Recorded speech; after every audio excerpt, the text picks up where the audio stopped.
જય Shri good morning, જય સંવિધાન। સવારની પોરમાં લાઈવ થવા માટે એક મહત્વનું કારણ છે કે એક ન્યૂઝ જોયા તો તે બાબતે આપણે ચર્ચા કરી લઈએ। ધોરણ 12 પછી જે પણ ઓબી સમાજના વિદ્યાર્થીઓની કોઈ પણ કોલેજમાં ઓનલાઈન અરજી કરવાની હોય તો તેના માટેની ફી આ ગુજરાત સરકાર દ્વારા નક્કી કરવામાં આવી છે અને એ ફી જાણીને તમે પણ ચોંકી જશો, જેમાં અસમાનતા છે। બંધારણ એવું કહે છે કે કોઈને અન્યાય ના થવો જોઈએ, બધા સમાન, પણ જ્યારે આ ફી નક્કી કરવામાં આવી કે ધોરણ 12 પછી કોઈને પણ કોઈ બી કોલેજમાં એડમિશન લેવું હોય તો ઓનલાઈન ફી, જેમાં ઓબીસી માટે 300 રૂપિયા અને ઈડબ્લ્યુએસ માટે 150 રૂપિયા, આ સમાનતા છે। ઈડબ્લ્યુએસની 150 કરવામાં આવી એનો કાંઈ આપણે વાંધો વચકો નથી, 100 કરી દો, અમને કંઈ વાંધો નથી, પણ અમારે 300 કેમ ભાઈ? હે, શું ખરેખર ઈડબ્લ્યુએસમાં આવતા લોકો જાતિવાદનો ભોગ બને છે ખરા? આ ખાલી વિચારજો।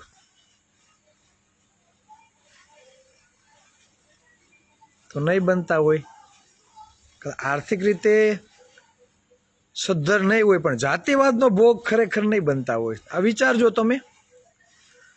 અને આરક્ષણનો મૂળ હેતુ સામાજિક અને શૈક્ષણિક રીતે જે પછાત રહ્યા છે તે દૂર કરવા માટેનો છે। આપણે તો આઝાદીના 75-76 વર્ષ જેવું થઈ ગયું, હજી પછાતપણું દૂર થયું નથી। અને એમાં પણ નોકરી તો ખવાય છે, કોઈ બી નોકરી તમે જોઈ લ્યો। અને આંકડાઓ અમારા અમદાવાદથી પ્રોફેસર ડૉક્ટર પીસી રાઠોડ સાહેબ મૂકે જ છે, અમે પણ મૂકીએ છીએ કે 60% વસ્તી હોવા છતાં 70% લેખે ભરતી થતી નથી। એ બાબતે પણ ઓબીસી સમાજનો એક પણ આગેવાન સત્તા પક્ષનો બોલવા માટે તૈયાર નથી, વિરોધ પક્ષનો નેતા એટલો ખુલીને વિરોધમાં પણ આવતો નથી।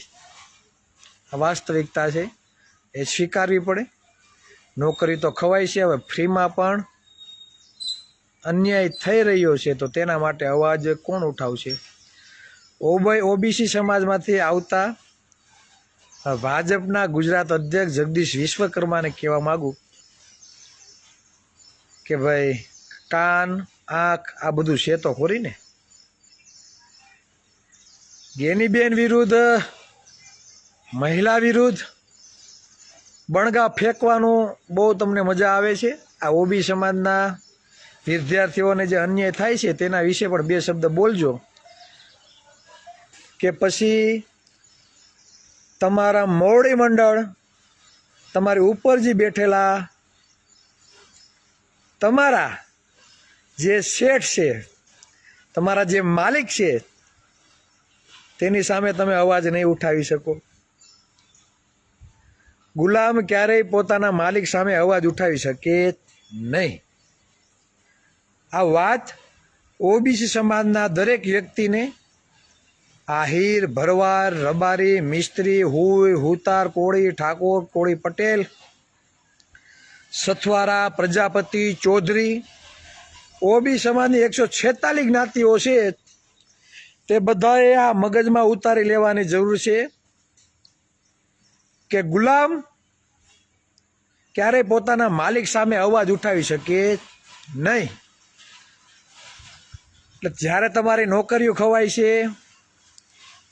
જ્યારે આ ફી બાબતે અન્યાય થાય છે, ઓબીસીનું કટઓફ ઊંચું જાય છે, આ એક પણ બાબતે આ ગુલામો ક્યારે અવાજ ઉઠાવી શકશે નહીં, કેમ કે એને પ્રોટોકોલ નડે, એની ટિકિટ કપાય, એને ખાતું સારું ના આપે, તેનું રાજકીય કારકિર્દી ખતમ કરી નાખીએ, તેણે જે પૈસા ભેગા કર્યા હોય ને 2 નંબરના, એમાં ભાજપ સરકારના અમુક લોકો મીટ ડઝન નાખીને બેઠા હોય કે ક્યારે આ પોતાના સમાજ માટે અવાજ ઉઠાવે ને આને ફિટ કરી દે, જેલમાં ધકેલી દે. આ રીતે બધાની પૂંછડી ડબ્બામાં દબાયેલી છે, એટલે કોઈ અવાજ ઉઠાવશે નહીં. પણ અમે તો આઝાદ છીએ અને આઝાદ રહેવાના છીએ. તમારાથી થાય એ ખીલા મારી લેજો, બાકી ઓબીસી સમાજ માટે હંમેશા અવાજ ઉઠાવશું ને ઉઠાવતા રહીશું. શરમ આવી જોઈએ, શરમ. સમાજના મત લઈ લઈને તમે બેઠા છો, અસંખ્ય નોકરીઓ ખવાય છે. જીઆરનો જ્યારે પરિપત્ર આવ્યો 2018માં, ત્યારે પણ તમે મૌન બેઠા રહ્યા, મૂંગા બેઠા રહ્યા.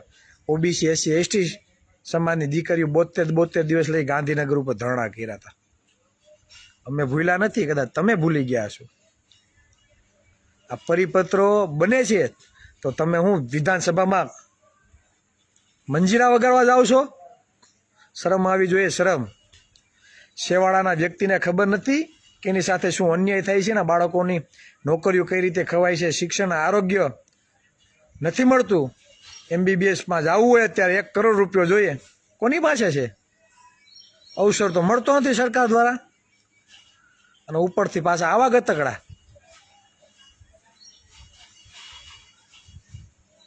હજી કહું છું, જોઈ લેજો, જેટલી પણ મહાનગરપાલિકા, નગરપાલિકામાં સૌથી વધારે કબજો કોનો છે?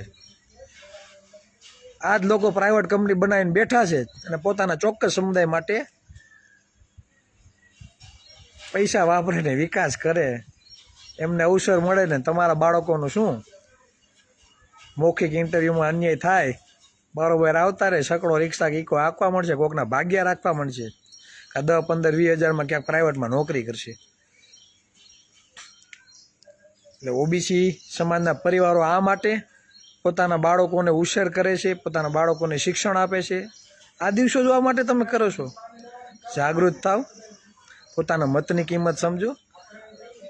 તમારા ગામમાં 2-5 હશે વસેટિયા જે તમારા મતોનો સોદો કરતા હશે, પણ ક્યારે પણ તમને જે અન્યાય થાય છે, મૂળભૂત સમસ્યા માટે ક્યારે અવાજ ઉઠાવ્યો છે ખરા?